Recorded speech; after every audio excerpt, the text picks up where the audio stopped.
नमस्कार दोस्तों, ये है राज कंप्यूटर बैतूल और हम लोग पढ़ रहे हैं सितंबर 2026 सीपीसीटी एग्जाम के लिए ये सीरीज। इस सीरीज में हम लोग अभी तक के कुल मिला के 16 वीडियो हम लोग पढ़ चुके हैं। आज हमारे पास 17 वीडियो है और हम लोगों ने अभी स्टार्ट की है PYQs। पुराना जैसा पैटर्न, पुरानी जैसी लैंग्वेज एग्जाम में क्वेश्चन में आती है, तो हूबहू उनको वैसा का वैसा रख के और हम लोग क्वेश्चन का आंसर ढूंढेंगे कि कहाँ से क्वेश्चन का आंसर निकलता है। ऐसे ही पैटर्न आपको मिलेगा एग्जाम में, तो वहाँ पर एग्जाम में प्रश्न को समझने में आपकी बहुत ज़्यादा हेल्प होने वाली है। तो जो पुरानी हम लोगों ने वीडियो 16 पढ़ ली, उसके लिंक मिलेगी आपको आई बटन में।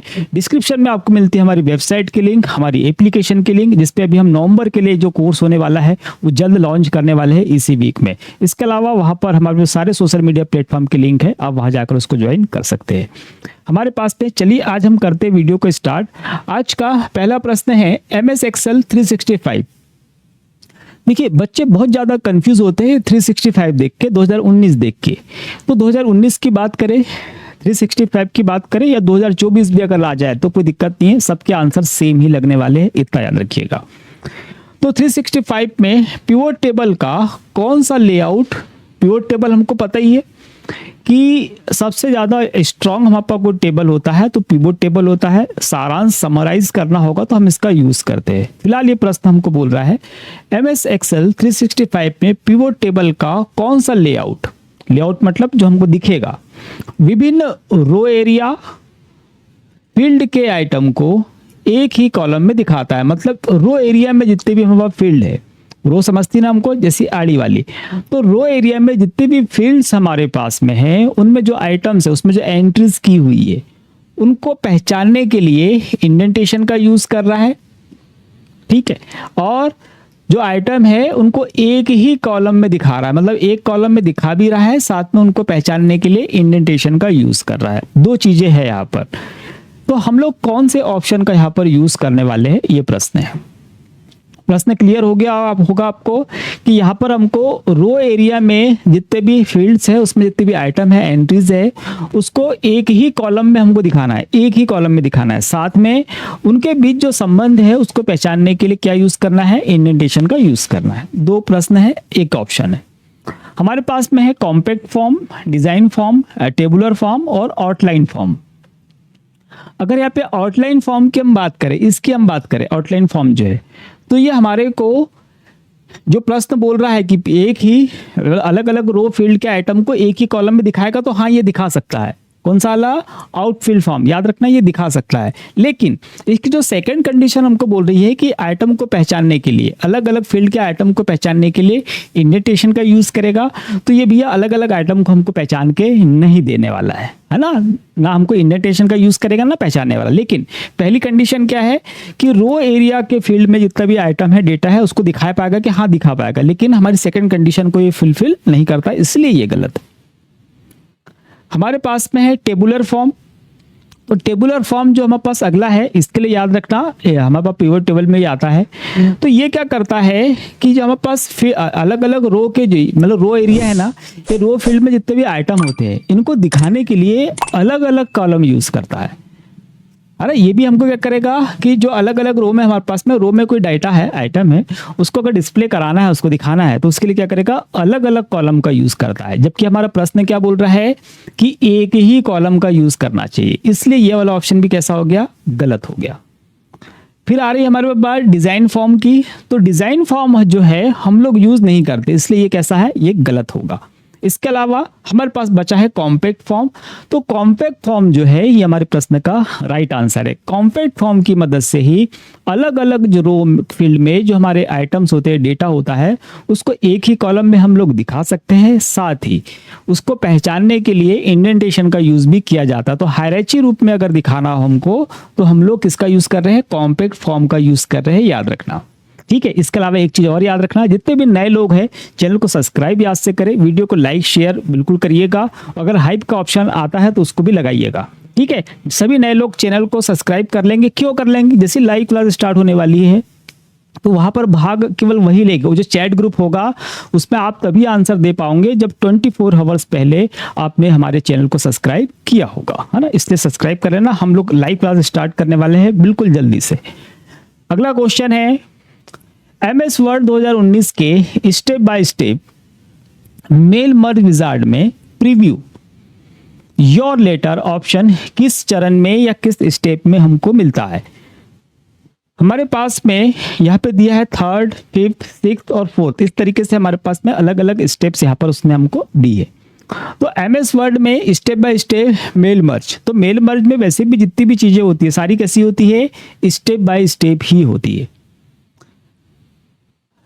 प्रीव्यू योर लेटर, मतलब आपने जो लेटर टाइप किया है उसका प्रीव्यू आपको देखना है, उसके बाद फिर आगे प्रोसेस के लिए हम जाते हैं। तो यहाँ पर हमारे पास कौन सा चरण आएगा? देखिए यहाँ पर हमारे पास में अलग अलग चरण होते हैं। जैसे पहला चरण हमारे पास में आता है कि भैया हम डॉक्यूमेंट टाइप सेलेक्ट करेंगे। पहले चरण में क्या होगा? डॉक्यूमेंट का हम लोग टाइप सेलेक्ट कर लेंगे कि हमको किस टाइप का डॉक्यूमेंट वहां पर लगाना है, चाहे हमको टेक्स्ट फाइल का लगाना हो, इमेज का लगाना हो, कोई हमने पहले से डिजाइन करके रखा हो, तो वो हम वहां पर ले लेंगे। दूसरा हम लेंगे सेकंड में क्या लेते हैं? पहले में तो ये लिया, सेकंड में क्या लेते हैं? सेकंड में हम लोग वो डॉक्यूमेंट सेलेक्ट करते हैं जिस डॉक्यूमेंट को हमको क्या करना है? भेजना है। तो सेकंड स्टेप में क्या करना है? हमको डॉक्यूमेंट सेलेक्ट करना है। थर्ड स्टेप में हम लोगों को जिसको भेजना होगा, जिन जिन लोगों को हमको भेजना होगा उसकी रिसिप्ट्स तैयार करने वाले हम लोग। रिसिप्ट्स मतलब जो एड्रेस रहेगा, लेबल्स बोलेंगे ना, नेम, एड्रेस, पिन कोड, ये सारी जो कहानी रहती है, तो वो रिसिप्ट्स हम लोग तैयार करेंगे। तो रिसिप्ट्स के भी क्वेश्चन आते हैं एग्जाम में, याद रखना कि रिसिप्ट्स हम कौन कौन से डेटा की ले सकते हैं। तो आप बताइएगा कि हम डेटाबेस की ले सकते हैं, MS वर्ड की ले सकते हैं, एक्सेल की ले सकते हैं, है ना, जो हमारे पास वेब से डाउनलोड होती है उसको भी हम ले सकते हैं। तो वहाँ पर हम सारी चीज़ों को ले सकते हैं। इसके बाद में चौथी स्टेप में हमारे को मिल जाएगा करेक्शन का ऑप्शन मिल जाएगा कि हम लोग करेक्शन कर सकते हैं, करेक्ट कर सकते हैं। और फिफ्थ स्टेप पे हमको मिलता है कौन सा ऑप्शन? हमको मिलता है हमारे प्रश्न का आंसर। कौन सा हमारे पास में? हमारे पास में है प्रीव्यू योर लेटर। ये कौन से पे है? याद रखना हमारे पास में किसका है? फिफ्थ पे, है ना। और चौथे नंबर पे हमको बहुत बार करेक्शन नहीं मिलेगा, तो वहां पर हम क्या कर सकते हैं? हम लोग वहां से हमारा लेटर इंडिविजुअल अगर टाइप करना हो तो वो भी हम टाइप कर सकते हैं। ठीक है, तो राइट योर लेटर वाला ऑप्शन भी हमको वहां मिलता है। कहां पर? फोर्थ वाले पे, याद रखना। और फिफ्थ हमको सीधे क्या मिलेगा? Preview your letters. तो इसको याद रखिएगा। मेल मर्ज का जो विजार्ड है उसमें एक चीज और भी, डायरेक्ट क्वेश्चन याद रखना कि इसमें जितने भी हमारे पास डायलॉग बॉक्सेस रहते हैं, जितने भी स्टेप्स रहती है, ये पहली स्टेप्स के ऊपर निर्भर करती है। जब वो पूरी होगी उसके बाद ही हम आगे के स्टेप पे जा सकते हैं, अदरवाइज नहीं जा पाएंगे। इसको याद रखिएगा। अगला प्रश्न है MS वर्ड 365 ड्रॉप कैप के लिए अधिकतम कितनी लाइन निर्धारित की जा सकती है? ड्रॉप कैप हमको पता ही है, टेक्स्ट में हमको ये ऑप्शन मिल जाता है। होम टैब पे टेक्स्ट पे हम जाते हैं, वहां मिल जाता है। क्या काम में आता है? तो आप लोगों ने देखा होगा कि बहुत बार न्यूज़पेपर में देखा होगा कि मान लो कुछ लिखा हो, मान लो हमने बोला कि अभ्यास लिखा हुआ इस तरीके से आए, अभ्यास लिखा होगा, तो यहाँ पे क्या होता है कि जो होता है ये बहुत बड़ा हो जाता है ना। और फिर इस तरीके से क्या होगा? अभ्यास लिखा होगा और यहाँ से आपको लाइनें मिल जाती है। ठीक, 1 मिनट 3 लाइनें मिली। कितनी लाइनें मिलती है बाय डिफॉल्ट? एक लाइन तो ये हो गई, दूसरी ये, तीसरी ये। इसके अलावा फिर इस तरीके से लाइनें आपको मिलती है, चाहे हिंदी का हो या इंग्लिश का हो, है ना। सभी जगह ये फॉलो किया जाता है कि इसको ड्रॉप कैप को। तो पहले पैराग्राफ का जो पहला वर्ड होगा, उसका पहला जो लेटर होगा उसको बहुत बड़ा कर दिया जाता है, बाकी छोटे हुए रहते हैं। तो वो हमसे पूछ रहा है प्रश्न कि ड्रॉप कैप जो है इसमें अधिकतम कितनी लाइन निर्धारित की जा सकती है। तो अधिकतम कितनी लाइन निर्धारित की जा सकती है वो तो यहाँ पर ऑप्शन लिखा है, पता चली जाएगा। बाय डिफॉल्ट कितनी होती है? तो याद रखना बाय डिफॉल्ट कितनी लाइन है यहाँ पर? बाय डिफॉल्ट होती है भैया 3 लाइन। एग्जाम के लिए याद रखना बाय डिफॉल्ट 3 लाइन तक। अच्छा, आप लिखते जाया करो, लिख के रखा करो चीजों को, है ना। बाय डिफॉल्ट 3 लाइन जाएगी। और मैक्सिमम कितनी जाएगी? तो मैक्सिमम जाएगी भैया 10 लाइनें। ठीक, बस इतना सा याद रखिएगा। अगला क्वेश्चन हमारे पास में MS Word 365 line page break tab में कौन सा पेजिनेशन ऑप्शन पैराग्राफ के बीच ऑटोमेटिक पेज ब्रेक को रोकता है? तो ऑटोमेटिक पेज ब्रेक को रोकने की कंडीशन है कि हम कौन कौन से ऑप्शन वहां से यूज कर सकते हैं। ऑफिस 365 लिखा है या 2019 लिखा रहता तो भी कोई फर्क नहीं पड़ता। प्रश्न को समझिएगा। MS वर्ड के बारे में क्वेश्चन है। लाइन एंड पेज ब्रेक का जो यहाँ पर टैब है उसका जो ऑप्शन हमारे पास में है उसके अंतर्गत हमारे को ये वाले ऑप्शंस मिलते हैं, ये भी याद रखिएगा। और वहां पर हमको बोल रहा है कि कौन सा पेजिंग ऑप्शन पैराग्राफ के बीच ऑटोमेटिक पेज ब्रेक को क्या करेगा? रोकेगा। ऑटोमेटिक पेज ब्रेक को रोकना चाहिए भाई। चलिए देखिए, हमारे पास ऑप्शन है सबसे पहले हमारे पास है विंडोज ऑर्फन कंट्रोल। तो ऑर्फन कंट्रोल हमारे पास ये विंडोज का बोल रहा है, हालांकि हम यूज करते हैं एमएस वर्ड में भी। तो ये किसी भी पैराग्राफ की लाइनों को अगले पेज पर नहीं जान देगा, है ना, या सबसे ऊपर अकेली नहीं छोड़ने देगा, या सबसे नीचे अकेली रहेगी वहां पर भी नहीं। तो एक या दो लाइनें पैराग्राफ की कहीं छूट जा रही है, पीछे की तरफ चली जा रही है, पिछले पेज पे चली जा रही है, पहले पेज पे चली जा रही है, उसको खींच के लाकर एक ही जगह रखता है, इतना याद रखना है। इसके अलावा यहाँ पर हमारे पास में पेज ब्रेक बिफोर, तो पेज ब्रेक की कमांड है, क्या जहाँ कर्सर होगा उसके पहले एक ब्रेक, पेज ब्रेक लग जाएगा, खाली हो जाएगी जगह, कंट्रोल एंटर हम लोग यूज करते हैं आफ्टर के लिए। इसके बाद हमारे पास में है keep with next. Keep with next मतलब कि हमारे पास में जितने भी हमारे पास क्या होंगे, ये पेजेस होंगे, जितने भी पेजेस हमारे पास में होंगे, जैसे ये प्रश्न है ना हमारे पास कि लाइन पेज ब्रेक में, पेजिंग में ऑप्शन में पैराग्राफ के बीच ऑटोमेटिक पेज ब्रेक को रोकेगा, तो उसका राइट आंसर क्या हमारे पास में, कीप विथ नेक्स्ट। ये पेज ब्रेक अपने आप नहीं होने देगा, सभी को एक जगह रखने की ये कोशिश करता है। इसके अलावा यहाँ पर कीप लाइन टुगेदर का जो ऑप्शन हमारे पास में है, तो कीप लाइन टुगेदर में एक पैराग्राफ होगा, तो एक पैराग्राफ की किसी भी लाइन को बाहर नहीं जाने देगा, एक साथ रखेगा, मतलब अगले पेज पे नहीं जाने देना या नीचे के पेज पे नहीं जाने देना, एक साथ लाने का ये प्रयास करता है पूरी लाइनों को। तो ये पूरी लाइनों को एक साथ लाने का प्रयास करता है, ये अकेली लाइन को कहीं दूर नहीं जाने देगा, है ना। ये पेज ब्रेक ये आप एक्चुअल में हम लोग करते भी है ना। कीप विथ नेक्स्ट ये वाला ऑप्शन हम लोग यूज करेंगे, तो इससे ऑटोमेटिक क्या होगा, पेज ब्रेक नहीं होगा, हम जब चाहेंगे सिर्फ तभी होगा। ये आपको याद रखना है इसके लिए, क्वेश्चन नंबर 4 के लिए।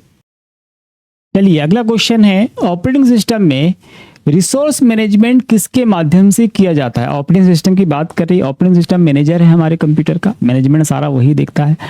तो यहाँ पर रिसोर्स मैनेजमेंट किसके माध्यम से किया जाता है, हमको बोल रहा है टाइम डिवीजन मल्टीप्लेक्सिंग ओनली, फिर बोल रहा है स्पेस डिवीजन मल्टीप्लेक्सिंग, फिर हमको बोल रहा है both time and space division multiplexing, और फिर हमको बोल रहा है फ्रीक्वेंसी डिवीजन मल्टीप्लेक्सिंग। देखिए हमारे पास में ऑपरेटिंग सिस्टम जो होता है, यहाँ पर जो सीपीयू होता है, CPU central processing unit CPU, तो इसका यूज भी वो कराता है ना, कि कहाँ कितनी देर किसी इसको सीपीयू का भाग मिलना चाहिए और कितना नहीं मिलना चाहिए। कुल मिला के सीपीयू कितनी देर के लिए, कितने टाइम के लिए किसी प्रोसेस पे समय देगा, है ना, तो वो कौन डिसाइड करेगा, ऑपरेटिंग सिस्टम। दैट मीन्स कि टाइम तो हमको लगेगा। सेकंड हमारे पास में आता है कि हमारे पास डेटा होगा कोई भी प्रोसेस के लिए, तो कौन सा डेटा मेमोरी में कितनी देर रहे, है ना, या कौन सी मेमोरी में किस जगह रहे, कितनी देर प्रोसेस में रहे, कितनी देर बाहर रहे, ये भी कौन डिसाइड करता है, ये भी हमारा ऑपरेटिंग सिस्टम ही डिसाइड करता है। जब जिसकी जरूरत होगी उसको मेमोरी में रखेगा, जिसकी जरूरत नहीं है उसको होल्ड करा के रखेगा। तो यहाँ पर अगर मैं बताऊँ कि हमारे पास में ऑपरेटिंग सिस्टम क्या करता है, तो टाइम डिवीजन मल्टीप्लेक्सिंग भी करेगा और स्पेस डिवीजन मल्टीप्लेक्सिंग भी करता है, स्पेस को भी बांटता है प्रोसेसिंग के बीच में, और सीपीयू के टाइम को भी प्रोसेस के बीच में बांटता है। तो कुल मिला के ये दोनों आंसर कैसे है, ये सही है, इसलिए हमारे पास में ऑप्शन नंबर जो सी होगा ये कैसा होगा, बिल्कुल सही होने वाला है, याद रखिएगा, ठीक। और फ्रीक्वेंसी डिवीजन जो है, तो ये डेटा की फ्रीक्वेंसी जब हम बात करते हैं वहां पढ़ते हैं। अगला है माइक्रोसॉफ्ट विंडोज में डेस्कटॉप शॉर्टकट के आइकन्स ICOS फाइल में या किन फाइल फॉर्मेट में रिसोर्स के रूप में एम्बेडेड हो सकते हैं। ठीक है, विंडोज की बात कर रहा है ना, तो माइक्रोसॉफ्ट विंडोज मतलब ऑपरेटिंग सिस्टम में डेस्कटॉप शॉर्टकट के जो आइकन्स फाइल होती है ना, आइकन्स में रहेगी या किन फाइल फॉर्मेट या रिसोर्सेज के रूप में एम्बेडेड हो सकती है, मतलब और किसके रूप में भी सुरक्षित रह सकती है। हमारे पास में ऑप्शन है यहाँ पर EXE और JPG। देखिए विंडोज की बात कर रहा है तो EXE तो यहाँ पर सही होगा, क्योंकि हम लोग फाइलें देखते हैं एग्जीक्यूटेबल फाइल होती है। JPG हमारे पास इमेज की फाइल का एक्सटेंशन है, इसका विंडोज से कोई लेना देना नहीं है, इसलिए ये गलत हो जाएगी।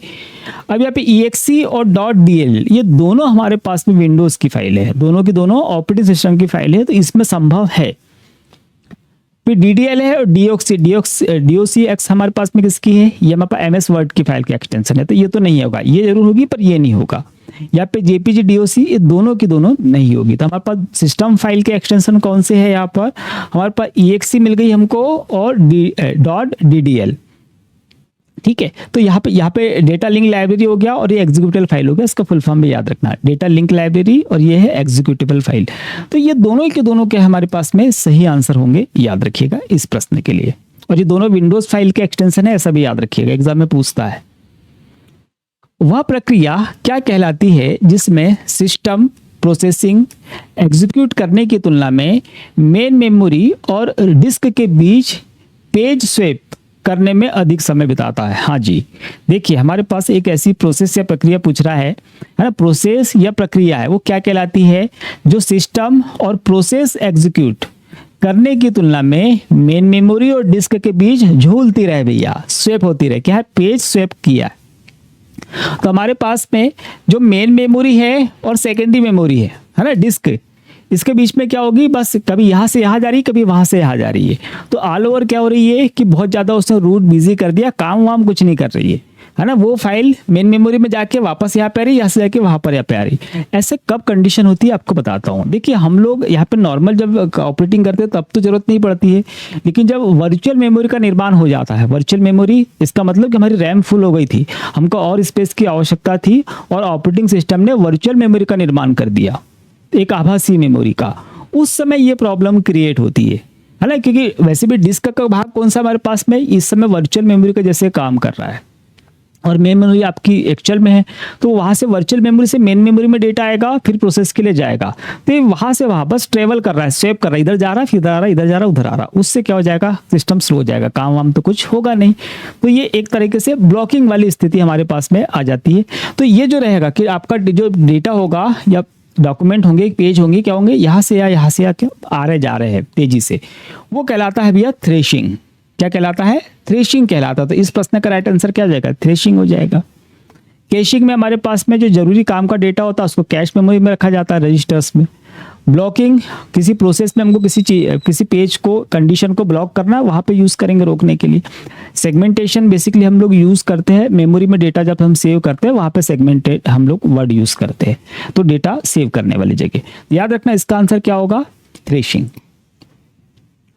अगला है कैपेसिटिव टच सेंसर को कितने प्रकारों में वर्गीकृत किया गया है ना। तो कैपेसिटिव टच सेंसर जो होते हैं, हम लोग टच यूज करते हैं कैपेसिटिव, तो वो कितने प्रकार के होते हैं ये हमसे पूछ रहा है। तो आप लोगों ने देखा भी होगा कि कैपेसिटिव जो हमारे पास टच सेंसर होते हैं, बेसिकली हमारे पास में एक हमारे पास में होता है सेल्फ कैपेसिटिव, एक हमारे पास में होता है म्यूचुअल। एक सेल्फ होता है और एक म्यूचुअल होता है। टोटल कितने होते हैं? 2।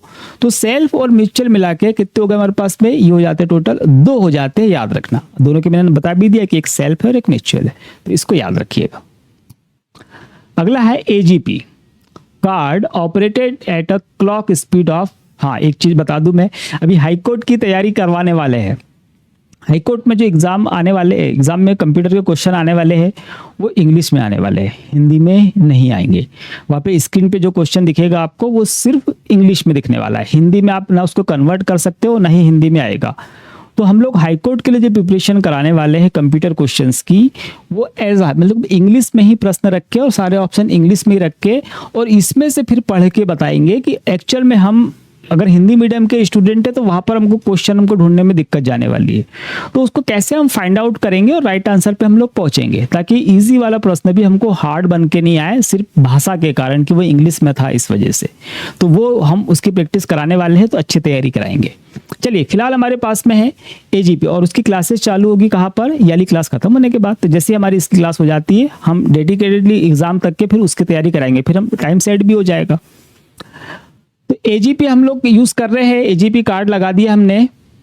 तो ऑपरेट एट क्लॉक स्पीड मतलब क्लॉक की स्पीड को क्या करने वाला है ना। तो जब एजीपी कार्ड की क्लॉक स्पीड कितने मेगा हर्ट्स में होती है ये हमसे पूछ रहा है, कितने मेगा हर्ट्स में उसको हम नापते हैं। तो एक्सीलेटर ग्राफिक जो हमारे पास में प्रोसेस होती है ना, तो उसके पास में हमारे पास में स्पीड हमेशा याद रखना कि मेगा हर्ट्स में या हर्ट्स में हम लोग नापते हैं, इसको याद रखिएगा पहली चीज। दूसरी चीज कि एजीपी की स्पीड हम कहाँ पे जाके मेगा हर्ट्स में नापेंगे, तो हम लोग जाते कितने 66, याद रखना कितना होगा 66 मेगा हर्ट्ज स्पीड, इतनी हमारी क्या चलने वाली है क्लॉक की स्पीड। और क्लॉक बेसिकली क्या है हमारे कंप्यूटर में, क्लॉक हमारे पास में होता है कंट्रोल यूनिट। सीयू नाम सुना होगा आपने, कंट्रोल यूनिट की बात की, क्लॉक की जब भी बात करें तो क्या होती है कंट्रोल यूनिट की। और बहुत सारे लोग क्या करते हैं कंट्रोल यूनिट की स्पीड बढ़ा देते हैं, उससे होता है क्या है कि कंप्यूटर आपका तेज चलता है, निसंदेह तेज तो चलेगा आपका कंप्यूटर, लेकिन होता क्या है कि बहुत ज़्यादा फिर वो गर्म होता है, और बहुत ज़्यादा गर्म होगा तो उसकी लाइफ साइकिल जो होता है वो कैसा हो जाता है, वो कम हो जाता है। ठीक, तो लाइफ साइकिल कम होता है, याद रखना। और इसका मैंने फुल फॉर्म भी आपको बता दिया क्या क्या, एक्सेलरेटेड ग्राफिक्स पोर्ट, इसका फुल फॉर्म याद रखना, एक्सेलरेटेड ग्राफिक्स पोर्ट, एजीपी का, है ना, एग्जाम में आएगा तो याद रखना। कल की जो क्लास होने वाली है, सुन लीजिए, कल की जो क्लास हम लोग लेंगे, कल मेरे ख्याल से 18 नंबर की होगी, उसमें आप लोगों को मिलने वाले हैं शॉर्टकट कीज और फाइल एक्सटेंशन। ठीक है, कल की क्लास में सिर्फ शॉर्टकट कीज और फाइल एक्सटेंशन पे हम लोग बात करेंगे, या फिर फुल फॉर्म्स और फाइल एक्सटेंशन पे बात करेंगे, है ना, दोनों में से जो भी संभव हो पाएगा वो हम करेंगे, या तीनों मिक्स कर पाए तो ऐसे भी लाने का प्रयास करेंगे। ठीक है, चलिए, तो फिलहाल इसको याद रखिएगा। पुराने स्काइपी इंस्टेंट मैसेजिंग में किसी वर्ड को इटैलिक करने के लिए सिंबल का उपयोग किया जाता है। किस सिंबल का उपयोग किया जाता है? तो स्काइपी हम लोग यूज करते थे मैसेज थ्रू आउट करने के लिए, या वीडियो कॉलिंग के लिए, चैटिंग के लिए। तो स्काइपी इंस्टेंट मैसेजिंग मतलब तुरंत जो हम मैसेज सेंड करते थे, तो उसमें किसी लेटर को हमको क्या करना है, इटैलिक फॉर्म में बदलना है। इटैलिक मतलब कि सामान्य इंसान ऐसा है और वाला इंसान कैसा रहता है, थोड़ा सा तिरछा रहता है। ठीक है, तो इटैलिक फॉर्म में मतलब तिरछे फॉर्म में अगर हमको सेट करना है, तो हम लोग उसमें कौन से वर्ड का या कौन से स्पेशल कैरेक्टर का हम लोग यूज करने वाले हैं, ये आपको बताना है। हमारे पास में स्टेरिस्क मतलब स्टार हो गया, हाइफन, अंडरलाइन और हैज है। अभी आप वो यूज करते हो क्या, एमएस नहीं, व्हाट्सएप यूज करते हो, तो व्हाट्सएप में अगर आपको किसी वर्ड को क्या करना है, बोल्ड करना है, तो हम लोग क्या यूज करते हैं वहां पर, हम उसके सामने और पीछे की तरफ क्या लगाते हैं, स्टेरिस्क लगाते हैं। स्टेरिस्क मतलब स्टार लगा देंगे आगे और पीछे की तरफ, तो उससे क्या हो जाएगा, उससे जाहिर सी बात है कि वो बोल्ड हो जाता, मोटा हो जाता है। यहाँ पर वही हमसे पूछ रहा है कि स्काइपी में हमको इटैलिक करना है, तो इटैलिक के लिए हमारे पास में स्टेरिक का यूज हम करेंगे क्या, नहीं, इससे तो बोल्ड होगा। हाइफन का यूज हम करेंगे क्या, हाइफन का यूज भी हम नहीं करेंगे। अगर हमको वर्ड तिरछा करना है तो हम यूज करते किसका, अंडर स्कोर का यूज करेंगे। अंडर स्कोर भाई, अगर ये लेटर लिखा है, मान लो ए और बी लिखा है, बीच में डैश लगाओ तो ये क्या है, ये हाइफन होगा। फिर मैंने ए लिखा है और बीच में नीचे की तरफ मैंने क्या लगाया, अंडर स्कोर। अंडर स्कोर हमेशा नीचे की तरफ आता है, तो अंडर स्कोर लगा के मतलब इस तरीके से अंडर स्कोर लगा के और फिर क्या करेंगे, तो वो लेटर कैसा हो जाएगा, वो बोल्ड इटैलिक हो जाएगा, है ना, बस इतना सा याद रखिएगा। चलिए भाई, अगला प्रश्न है, MS वर्ड 365 में साइंटिफिक और इंजीनियरिंग एप्लीकेशंस में प्रायः कौन सा चार्ट स्टाइल उपयोग किया जाता है? MS एक्सेल की बात करें, वहाँ पे 14-15 प्रकार के हमारे पास ऑलमोस्ट चार्ट्स मिल जाते हैं मिक्स करके। तो उन चार्ट्स में से ऐसा कौन सा चार्ट है जिसका प्रयोग हम साइंटिफिक और इंजीनियरिंग एप्लीकेशंस में करते हैं, जिनका प्रयोग, है ना। हमारे पास में यहाँ पर पहले स्टॉक चार्ट का यूज हम कहाँ करते हैं, फाइनेंस में करेंगे हम लोग, शेयर मार्केट ऊपर नीचे ट्रेंड्स दिखाने के लिए वहां पे यूज करेंगे, तो ये तो नहीं होगा आंसर। राडार चार्ट होता है हमारे पास में, मल्टीपल जो हमारे पास वैल्यूज होती है उनको कंपेयर करने के लिए, मल्टीपल बहुत ज्यादा हमारे पास सिग्नल्स आ रहे हैं, उनको कंपेयर करने के लिए हम इसका यूज करते हैं, तो ये तो नहीं होगा परफॉर्मेंस के लिए।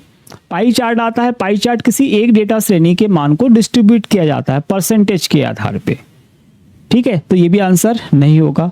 फिर हमारे पास मतलब स्केटर चार्ट, तो स्केटर चार्ट हमारे प्रश्न का राइट आंसर है, और इसके लिए याद रखिएगा, किसके लिए, स्केटर चार्ट को।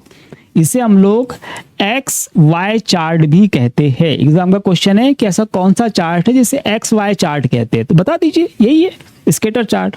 और एक और कि इस चार्ट दिखता कैसे हमारे पास में, इस तरीके से रहता है, बस इस तरीके से क्या बनने वाला है, ये चार्ट बनने वाला है, और भाई साहब ये चार्ट बन चुका है, इतना ही रहता है स्केटर चार्ट।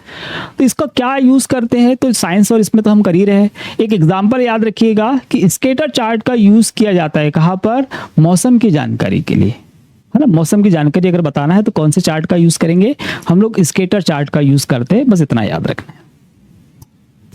अगला प्रश्न है, MS वर्ड 365 में कौन सा कमांड रिवाइजिंग को अलग विंडो में दिखाता है? रिवीजन अगर करना है हमको तो उसको अलग विंडो में दिखाएगा, रिव्यू जब पोर्शन में हम जाएंगे। तो MS वर्ड 365 है, मैं फिर से बोल रहा हूँ, 2019 भी होगा तो सेम आंसर लगेगा, चेंज नहीं है। ट्रैक चेंज का यूज करेंगे क्या, बलून्स का शो मार्कअप और रिव्यूइंग पेन। देखिए ट्रैक चेंज में क्या होता है कि हमारे डॉक्यूमेंट में कुछ करेक्शन किए गए हैं, तो उसकी जांच एक्सेप्ट और उसको रिजेक्ट करने के लिए हम लोग इसका यूज कर सकते हैं।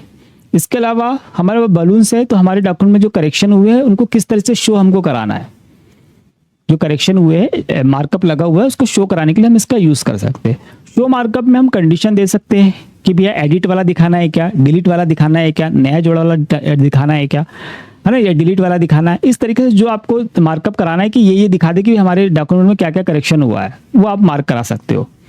रिव्यूइंग पेन जो होता है ये हमारे जितना भी हमने काम किया है उसको एक अलग पेन में दिखाता है, अलग विंडो में दिखाता है। तो याद रखना, रिव्यूइंग पेन जो हमारे पास में होता है एमएस वर्ड में, तो हमारे डॉक्यूमेंट में हमने कौन कौन सी चीज़ें हुई है ना, उसको देखने, करेक्शन को देखने के लिए रिव्यूइंग पेन का यूज़ किया जाता है। ये अलग विंडो में खुलता है और याद रखना किस तरफ खुलेगा, ये खुलेगा भैया राइट साइड में, ठीक। और अगर एग्जाम में क्वेश्चन आएगा नेविगेशन पेन किस तरफ खुलता है, तो नेविगेशन पेन किधर खुलेगा, लेफ्ट साइड में। जो आपके पास पेज या डॉक्यूमेंट रहेगा ना, उसकी बात की जा रही है, उसके लेफ्ट और राइट में, तो दोनों को याद रखिएगा। अगला प्रश्न है, एमएस वर्ड 2019 में मेलिंग स्टेप के क्रिएट ग्रुप में कितने ऑप्शन होते हैं? ये तो बहुत फेवरेट है, एग्जाम का भी फेवरेट है और मेरा भी है। मेलिंग स्टेप में हमारे पास में सबसे पहला जो ग्रुप मिलता है वो मिलता है क्रिएट का। होम टैब पर ही, मतलब हमारे पास मेलिंग टैब में जब जाएंगे तो सबसे पहला ऑप्शन क्या मिलता है, क्रिएट का मिलता है। उसके बाद स्टार्ट मेल मर्ज। तो क्रिएट में हमको दो ऑप्शन मिलते हैं। पहला ऑप्शन मिलता है हमको एनवेलप का, कि आप वहाँ से एनवेलप तैयार कर सकते हो, और जो दूसरा ऑप्शन मिलता है हमको मिलता है लेबल्स का। एनवेलप मतलब लिफाफे का डिज़ाइन तैयार कर सकते हैं, और लेबल्स मतलब उसके ऊपर जो पर्ची लगती है, एड्रेस की स्लिप हम चिपकाते हैं ना किसी भी लिफाफे पे, उसको, वो दोनों वहाँ पर ऑप्शन हमको मिलते हैं, दोनों वहाँ से हम लोग तैयार कर सकते हैं। तो कौन कौन से हैं, एक एनवेलप का हमारे पास में है और दूसरा लेबल्स का जो पर्ची लगाते हैं। तो कुल मिला के क्या आंसर आएगा यहाँ पर, 2 बस। अच्छा, ये थोड़े से हार्ड क्वेश्चन हो जाते हैं कब, कि जब हमने सारी टैब पढ़ी नहीं हो। तो अभी एग्जाम के लिए आपके पास समय है, आप सभी के पास समय है, और भी बहुत समय है। इतने समय में जो चीज़ें मैं अभी बता रहा हूँ ये बहुत अच्छे से तैयार कर सकते हैं। MS Word, Excel, PowerPoint के नहीं भी करोगे चल जाएगा, वर्ड और एक्सेल के कर लेना। जैसे आप वर्ड के क्वेश्चन ज़्यादा है तो अब इस बार जो एग्जाम होगा डेफिनेटली एक्सेल के क्वेश्चन ज़्यादा आने वाले हैं, तो वहाँ पर एक्सेल में चले जाओ, वर्ड में भी चले जाओ, और कौन सी टैब में, है ना, कौन कौन से टूल बॉक्स है, उसका सीक्वेंस क्या है, कौन सा आगे है, कौन सा पीछे है, किसका क्या क्रम है, किसी टूल बॉक्स के अंदर कितने टूल्स और मौजूद है, ये याद कर लेंगे। तो अभी ऑलमोस्ट 3-4 क्वेश्चन वहाँ से आपको मिल जाएंगे, तो आपके बहुत अच्छे नंबर वहाँ पर बढ़ जाने वाले हैं, ठीक। तो सारी टैब में जाएंगे, वर्ड की और एक्सेल की, और कौन कौन से टूल बॉक्स है और टूल बॉक्स के अंदर कौन से टूल्स है वो देख लीजिएगा, बस याद कर लेना सीक्वेंस से और कुछ नहीं। फिलहाल हमारे पास में फायरवायर इंटरफेस स्टैंडर्ड किस कंपनी द्वारा विकसित किया गया था?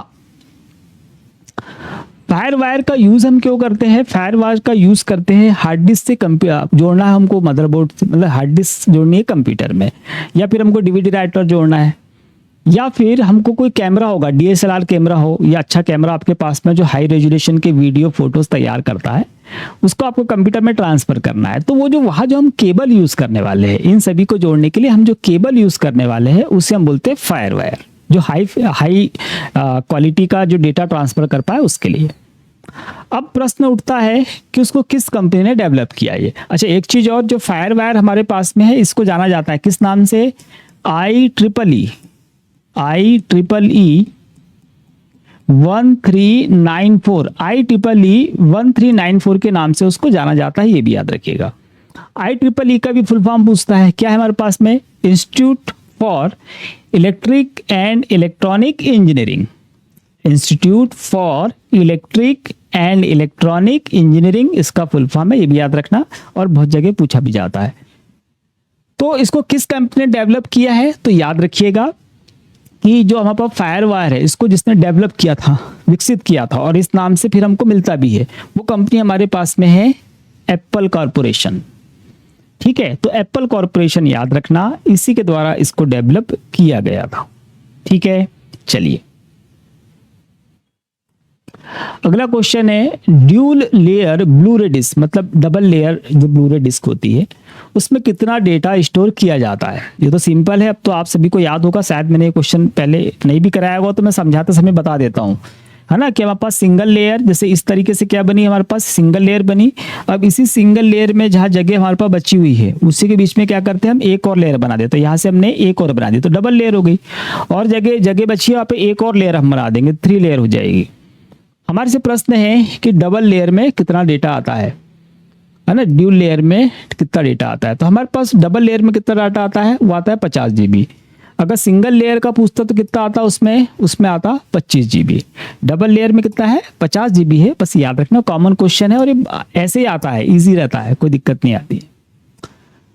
अगला प्रश्न है इंटरनेट स्ट्रीम की क्वालिटी एन्कोडिंग के दौरान उपयोग की गई खालिस्तान पर निर्भर करती है। ठीक है, हमारे से बात हो रही है कि इंटरनेट स्ट्रीम की क्वालिटी एन्कोडिंग के दौरान उपयोग की गई खालिस्तान पर निर्भर करती है। तो जब भी, जैसे कि अभी ये तो खैर लाइव है नहीं, लेकिन जो लाइव स्ट्रीम जाती है ना, या हम रिकॉर्ड करके भेज रहे तो हम प्रॉपर क्या करेंगे, उसका रेट सेट करेंगे तभी जाएगी वो। और लाइव स्ट्रीम में भी रेट सेट करना होता है जिस क्वालिटी से फिर आपको लाइव क्लासेस मिलती है। तो लाइव स्ट्रीम की बात हो रही है, इंटरनेट में जब हम स्ट्रीम कर रहे हैं, लाइव प्रसारण चल रहा है, तो खालिस्तान डिसाइड करेगा कि आपकी क्वालिटी कैसी होने वाली। ठीक है, अब हमारे पास ऑप्शन है, क्या है भैया, बिट रेट हमारे पास में है, ब्लॉक रेट हमारे पास में है, मोनो रेट हमारे पास में है और ड्यूल रेट हमारे पास में है। ठीक है, तो लाइव स्ट्रीम, लाइव क्लासेस हम लोग स्टार्ट करने वाले हैं। और लाइव क्लासेस हम लोग कब स्टार्ट करने वाले हैं, तो मैंने आपको बता दिया कि हम लोग कल या परसों से हम लोग स्टार्ट कर देंगे। कल से नहीं भी कर पाएंगे तो इस वीक के बाद में अगली वीक से स्टार्ट कर देंगे। जिन लोगों को जल्दी चाहिए होगी वो कमेंट कर देंगे कि हाँ जल्दी स्टार्ट कर दो। हमारे पास में ड्यूल रेट, मोनो रेट और ब्लॉक रेट है ना, ये सारे ऑप्शन हम लोगों को वहाँ पर नहीं मिलते हैं। यूट्यूब से भी जब लाइव स्ट्रीम क्रिएट की जाती है तो वहाँ से हमसे पूछता है कितने बीट पर करना है, तो प्रॉपर बीट देने के बाद ही फिर उस रेट पर हमारा डेटा क्या होता है, लाइव स्ट्रीम पे जाता है ना, ये लाइव दिखता है। अगर हमने जो सेट कर दिया उतने स्पीड की अगर इंटरनेट की स्पीड नहीं है तो फिर वो कैसा हो जाएगा, फिर वो और क्वालिटी वो अपने आप खराब कर देता है या बीच में रुक जाने वाला है। तो याद रखना वो हम जो सेट करते हैं वो क्या होता है, वो होता है बिट रेट। बिट रेट को लो पे सेट करना है, हाई पे सेट करना है या मीडियम पे सेट करना है, वो हमको डिसाइड करना होता है। ठीक, तो याद रखिएगा बिट रेट। अगला प्रश्न है निम्नलिखित में से कौन सा वायरस रैम में स्थायी रूप से रहता है, कंप्यूटर स्टार्ट होने पर एक्टिव हो जाता है और फाइल तथा प्रोग्राम्स को इन्फेक्ट करता है। ठीक है, तो ऐसा कौन सा वायरस होगा जो कहाँ रहेगा, वो रैम में ही रहेगा, निर्जीव अवस्था में है ना। जैसे प्रोग्राम चालू होंगे तो कैसा हो जाएगा, वो एक्टिव हो जाएगा और फिर वो नुकसान पहुंचाएगा। तो हमारे पास पे यहाँ पे अलग अलग तरह के वायरसेस है ना, सभी वायरस की बात करेंगे। एक चीज आप याद रखना कि रैम में कोई भी डेटा स्टोर नहीं रहता है, लाइट जाने के बाद अपने आप नष्ट हो जाता है। लेकिन ये वाला जो वायरस हमारे पास में है ये इनएक्टिव फॉर्म में रहता है वहाँ पे, जब तक कि उसको कोई डेटा नहीं मिलेगा, इनएक्टिव मतलब किसी काम का वो नहीं रहता है, ये प्रोग्राम नहीं मिलेगा। तो याद रखना हमारे पास में बूट वायरस जो है ये बूटिंग फाइलों में, जब सिस्टम बूट होता है ना उसी समय ये एक्टिव रहता है, तो वहाँ पे बूटिंग फाइलों को डैमेज करता है, सिस्टम चालू होने में बाद में प्रॉब्लम होगा। तो वो बूटिंग वाले सेक्टर में मिल गया, बूट सेक्टर वायरस में। मैक्रो वायरस जो हमारे पास में होता है, तो आपको याद होगा कि हम ज़्यादातर एक्सेल में यूज़ करते हैं, हालांकि वर्ड में भी होता है, मैक्रो होता है हमारे पास में जो सेटिंग्स को रिकॉर्ड कर लेता है। तो वो जो मैक्रो है VBA में तैयार होता है, किसमें, VBA, visual basic for application, इसमें तैयार होता है। ये वायरस जो रहता है ये भी VBA में तैयार होता है और इसका काम क्या है, मैक्रो वायरस का हमारे पास में वो जो मैक्रो रहता है उसको डैमेज करना, हम जो सेटिंग्स को रिकॉर्ड करके रखे ना उसको डैमेज करने का काम इस मैक्रो वायरस का होता है। ठीक, इसके बाद में हमारे पास में रेसिडेंस वायरस है और एग्जीक्यूटेबल वायरस है। तो एग्जीक्यूटेबल वायरस क्या होता है, ये हमारी एग्जीक्यूटेबल जो फाइल होती है EXE जो होती है उसको डैमेज करता है, उसको खराब करता है। अब हमारे को बोलता है कौन सा यहाँ पे स्थायी रूप से रहने वाला है, तो रहने के लिए रेसिडेंसी रहेगा भैया। तो रेसिडेंस वायरस जो होता है यही वो वायरस होता है जो चिपक जाता है भैया, वही रहेगा। ठीक, तो इसको याद रखिएगा। बाकी वायरस के बारे में भी मैंने आपको सही जानकारी बता दी है। अगला है MS वर्ड 365 में सेलेक्टेड वर्ड पर थिसॉरस चेक करने के लिए कौन सी शॉर्टकट की उपयोग की जाती है। MS वर्ड में रिव्यू टैब होता है, रिव्यू टैब में सबसे पहला ऑप्शन हमारे पास मिलता है प्रूफिंग का। सबसे पहला डायलॉग बॉक्स या टूल बॉक्स बोल लीजिए, प्रूफिंग का है। प्रूफिंग के अंदर हमारे पास में मोटे तौर पर जो है वहाँ पर स्पेलिंग एंड ग्रामर चेक करने का ऑप्शन मिलता है और दूसरा थिसॉरस का मिलता है। ये CPCT एग्जाम का मोस्ट फेवरेट क्वेश्चन है, ये हर बार एग्जाम में आता है, किसी न किसी सेट में डेफिनेटली आते ही, या तो वहाँ पर वो पूछेगा स्पेलिंग एंड ग्रामर चेक की बात करेगा या पर थिसॉरस का।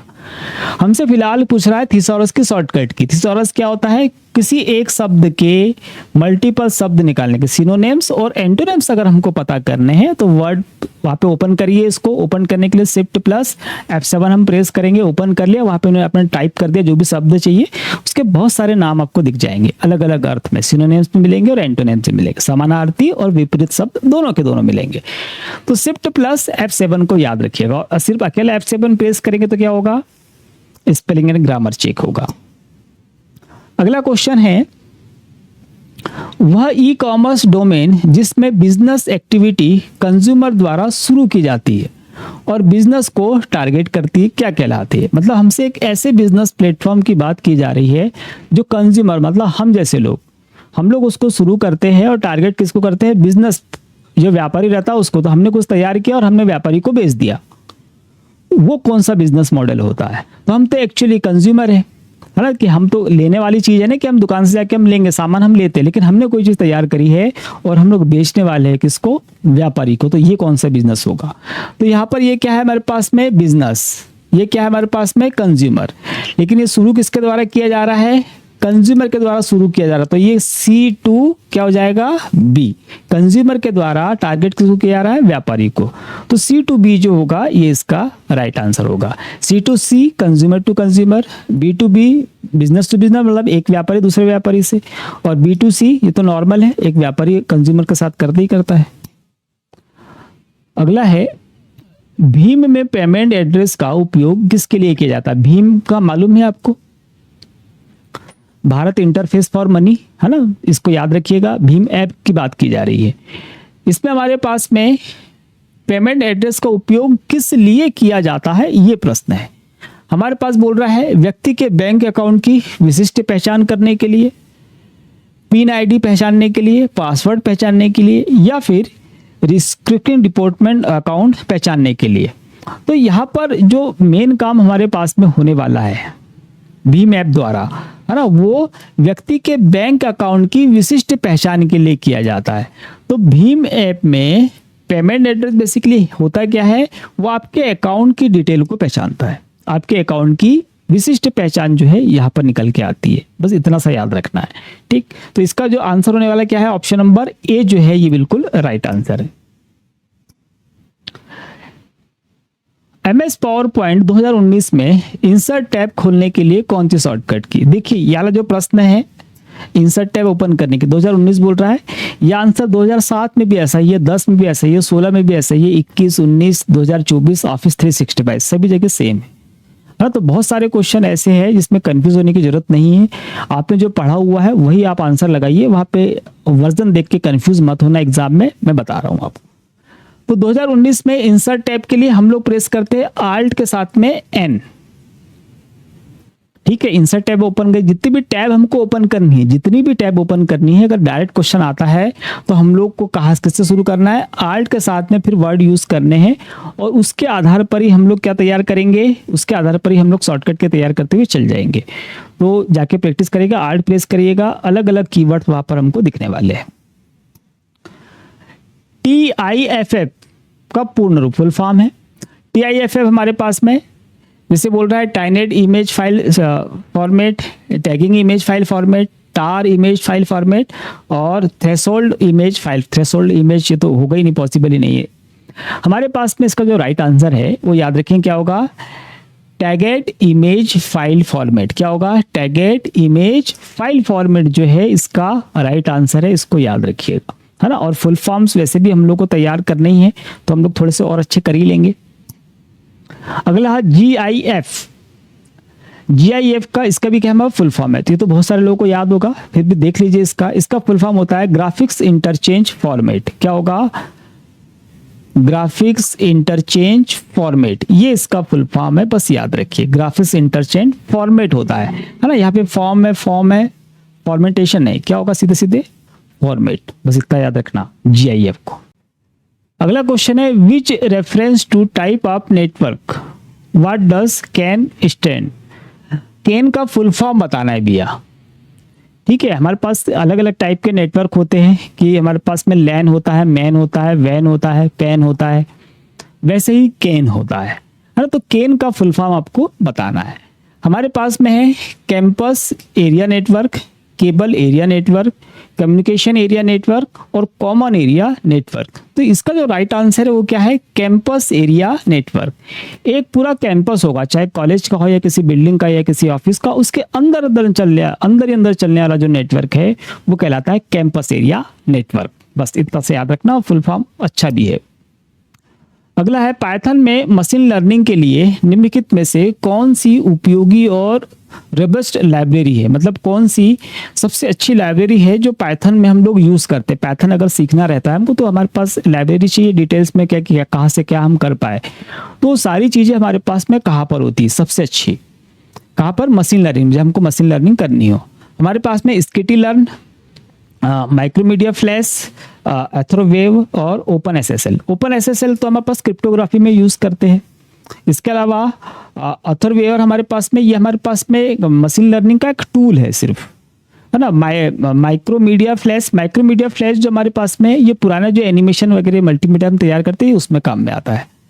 यहाँ पर स्किटिलर्न जो हमारे पास में है, ये हमारे प्रश्न का राइट आंसर है। इसके अंदर आपको बहुत सारे टूल्स मिलते हैं, है ना, कि आपको प्रोसेसिंग कैसी करानी, प्री प्रोसेसिंग कैसी करानी, डिजाइनिंग वगैरह कैसी करनी है, बहुत सारे टूल्स हमको इससे मिल जाते हैं।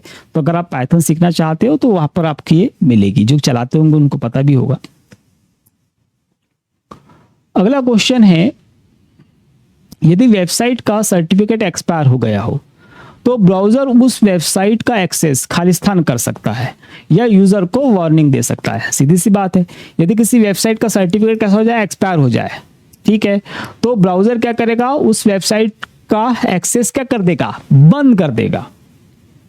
ठीक है, तो अगर कोई वेबसाइट नहीं चल रही तो क्या होगा, उसकी एक्सेस को बंद कर दिया जाएगा। दैट मीन्स क्या किया जाएगा, उसको डिनाई, क्या कर दिया जाता है, उसको डिनाई, उसका एक्सेस डिनाई कर सकता है, या फिर यूजर को वार्निंग भी दे सकता है। वार्निंग देगा कि भैया सर्टिफिकेट सुधार लो, सर्टिफिकेट सही हो गया, तो फिर क्या होगा, उसको डिनाई वो नहीं करेगा। अदरवाइज क्या करेगा, वो सीधे डिनाई करेगा कि भैया नहीं, ये तो नहीं चलेगा, है ना, हस्तक्षेप अनुमति है कि ये नहीं करेगा। अगला प्रश्न है हमारे पास में, निम्नलिखित में से कौन सा एक्सेस कंट्रोल सिस्टम का उदाहरण है। Access control system, access control मतलब हमको एक्सेस मतलब परमिशन देनी है जिस जगह से, तो एक्सेस कंट्रोल सिस्टम का उदाहरण पर हमसे पूछ रहा है। हमारे पास में है wifi, password authorisation, authentication, hotspot और मॉडेम। मॉडेम तो हम कम्युनिकेशन के लिए यूज करते हैं टेलीफोन लाइन के साथ में। हॉटस्पॉट हमको फ्री का किसी को हॉटस्पॉट देना है, वाईफाई का कनेक्शन हमारे डाटा से, तो वो हम हॉटस्पॉट से दे देते हैं या ले भी लेते हैं। पासवर्ड ऑथेंटिकेशन हमारे पास में, और वाईफाई बिल्कुल ऐसे ही चलता है, कोई ज़्यादा अंतर है नहीं। वायरलेस फिडिलिटी उसका फुल फॉर्म होता है, और हम लोग सब तरफ उसको सिग्नल में भेजकर इंटरनेट एक्सेस करा सकते हैं, हम लोग करते भी है। हमारे पास बचता है पासवर्ड ऑथेंटिकेशन। तो पासवर्ड ऑथेंटिकेशन जो है, यही हमारे पास में एक्सेस कंट्रोल सिस्टम का उदाहरण है। बिना पासवर्ड के एक्सेस को यूज नहीं किया जा सकता, या एक्सेस में लाया नहीं जा सकता। हमको पासवर्ड लगेगा, जैसे वाईफाई भी है तो पासवर्ड लगेगा तो ही तो एक्सेस कर पाएंगे, है ना। हॉटस्पॉट में भी हम लोगों को पासवर्ड लगेगा तभी हम एक्सेस कर पाने वाले हैं। तो याद रखना, पासवर्ड ऑथेंटिकेशन जो है इसका राइट आंसर है। अगला प्रश्न है, माइक्रोसॉफ्ट एक्सेल 2019 की ओपन एक्सएमएल वर्कबुक को सेव करने के लिए कौन सा फाइल फॉर्मेट उपयोग किया जाता है। हाँ, ये थोड़ा सा बता दूं आपको मैं। देखिए, हमारे पास में जो पुराने वर्जन थे 2007 और इसके पहले के वर्जन हम लोग देखते हैं, तो उसका अगर आपने एक्सटेंशन देखा होगा, वर्ड का देखा होगा, एक्सेल का देखा होगा, तो वहां पर क्या होता था, जैसे .xls लिख दिया पुराने वाले वर्जन में, या हम डॉक्यूमेंट की बात करें .doc लिख दिया, ठीक, ऐसा लिख देते थे। अभी जब हम देखते हैं नए वर्जन में 2007 में देखते हैं, उसके बाद में हम देखते हैं, तो इसके बाद हमको क्या मिलता है, यहाँ पर इस तरीके से x लिखा हुआ मिलता है। तो जो x है ये आया कहां से, तो ये आया भी है यहां से। एक्चुअल में ये जो है, जैसे यहाँ पे क्या लिखा है, माइक्रोसॉफ्ट एक्सेल 2019 की ओपन एक्सएमएल बोल रहा है ना, वैसे डॉक्यूमेंट में क्या आएगा, डॉक्यूमेंट एक्सएमएल।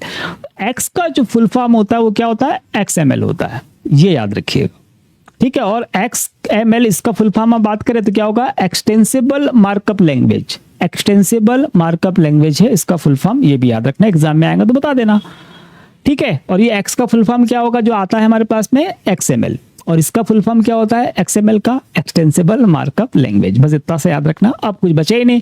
आपको एक्सेल की फाइल का एक्सटेंशन बताना है, ये बोल रहा है 2019 में एक्सेल की फाइल का एक्सटेंशन क्या होगा, तो आप उसको बता दो क्या होगा, XLS और साथ में जो क्या जोड़ देंगे हम X जोड़ देंगे। ठीक है, बस इतना याद रखिए, X लगेगा। अगला है MS वर्ड 365 में कौन सा फीचर सामान्य टेक्स्ट शॉर्टकट को उनके उचित कैरेक्टर सिंबल में बदलता है। ठीक है, हमारे पास में होता है ना, MS वर्ड में क्या बोल रहा है कि ऐसा फीचर कौन सा है जो टेक्स्ट शॉर्टकट को, आपने टेक्स्ट में कोई शॉर्टकट लिख दिया, उसको क्या कर देगा, उस कैरेक्टर को उचित कैरेक्टर या सिंबल में बदल देता है। तो आप लोग करके देखिएगा, क्या करना, इस तरीके से ब्रैकेट लगाना और बीच में C लिखना, तो इसका आउटपुट क्या आएगा वो आप करके देखिएगा, है ना। चलिए बता देता हूँ, इसका आउटपुट क्या आएगा हमारे पास में, इस तरीके से आएगा, कॉपीराइट का साइन बना देगा। तो ये कैसे संभव हुआ, है ना। प्रश्न तो यही बोल रहा है कि आपने कोई कैरेक्टर टाइप किया है, आपने जो भी टाइप किया उसको किससे बदल दे, सिंबल या कैरेक्टर में बदल दे। तो ये संभव होता है भी किसके द्वारा, ये संभव होता है हमारे पास में ऑटो करेक्ट के माध्यम से। किसके, ऑटो करेक्ट वाला जो ऑप्शन हमारे पास में होता है, इससे ये संभव हो जाता है। ठीक, तो इसको याद रखिएगा, auto capitalisation, shortcut, auto check, ये हमारे पास ऑप्शन में नहीं होते। अगला प्रश्न है हमारे पास में MS वर्ड 365 में कैलेंडर्स, टेबुलर लिस्ट जैसे प्री फॉर्मेटेड टेबल इंसर्ट करने के लिए कौन सा फीचर उपयोग किया जाता है। ठीक, ये क्वेश्चन जो आपको आया यहाँ पर, ये बहुत ज़्यादा इंपॉर्टेंट क्वेश्चन है और बार बार एग्जाम में पूछा जाता है। मतलब ये उन प्रश्नों में से है जो एग्जाम में हार्ड लेवल पे काम करते हैं और आते आते। ठीक, तो हमारे को MS वर्ड में हमको क्या लेके आना है, कैलेंडर्स लेके आना है जो पहले से बने हुए हैं। ये खुद ही बोल रहा है प्री फॉर्मेटेड, कैलेंडर पहले से बने हुए। या आपको लाना है टेबुलर लिस्ट, टेबल की लिस्ट बनती है ना, टेबुलर लिस्ट लेके आनी है। या आपको डबल टेबल लेके आना है, या आपको मैट्रिक्स लेकर आने हैं। तो हम कहाँ से ला सकते हैं, तो MS वर्ड में हम लोग जाएंगे कहाँ पर, इंसर्ट टैब में जाएंगे। इंसर्ट टैब के बाद फिर हम कहाँ जाएंगे, टेबल में। और टेबल में जाने के बाद हम वहाँ पर मिलेगा हमको कौन सा ऑप्शन, क्विक टेबल का ऑप्शन मिलेगा। इंसर्ट टैब में जाएंगे, इंसर्ट टैब में हम टेबल पे जाएंगे। टेबल में जाने के बाद फिर हमको ऑप्शन मिलता है कौन सा, क्विक टेबल का। और क्विक टेबल के अंदर हमको मिलते हैं कैलेंडर, टेबुलर लिस्ट मिलती है हमको, मैट्रिक्स मिलता है, डबल टेबल हमको मिलता है। ये वाले वहाँ पर प्री फॉर्मेटेड हमको ऑप्शंस मिलते हैं, वहाँ से इंसर्ट करके लेके आएंगे, थोड़ा सा करेक्शन करेंगे, हमारा काम हो गया। तो याद रखिएगा क्या कहलाते हैं, क्विक टेबल, बस इतना सा याद रखना। इंसर्ट टेबल, ड्रॉ टेबल या कन्वर्ट टू टेक्स्ट टेबल यहाँ पर नहीं होने वाला है, इसको याद रखिएगा। चलिए, तो इसी के साथ हमारे पास में ये आई थिंक 17 नंबर का वीडियो हो गया। कल हम लोग लेकर आएंगे 18 नंबर का वीडियो। और कल मैं पहले से बता दे रहा हूँ क्या आएगा, कल हम लोग लेकर आने वाले फुल फॉर्म शॉर्टकट किस फाइल एक्सटेंशन। या तो हम फुल फॉर्म शॉर्टकट किस लेके आएंगे, या शॉर्टकट किस फाइल एक्सटेंशन लेके आएंगे, या फिर जैसी समय की इच्छा रहेगी उसके हिसाब से तीनों चीज़ें डाल देंगे, सेपरेटली डाल देंगे, ताकि है ना बहुत ज़्यादा तो लेकर नहीं आ पाएंगे क्योंकि समय यहाँ पर रहता है कम। इसके अकॉर्डिंग जितने भी तैयार हो पाएंगे वो सारे के सारे आपको देने का प्रयास किए जाएंगे। ठीक है, चलिए तो हम लोग मिलते हैं कल नए वीडियो के साथ में। आप लोग चैनल को सब्सक्राइब करिएगा, वीडियो को लाइक शेयर याद से करिएगा। हम लोग मिलते हैं कल नए वीडियो के साथ, तब तक के लिए जय हिंद।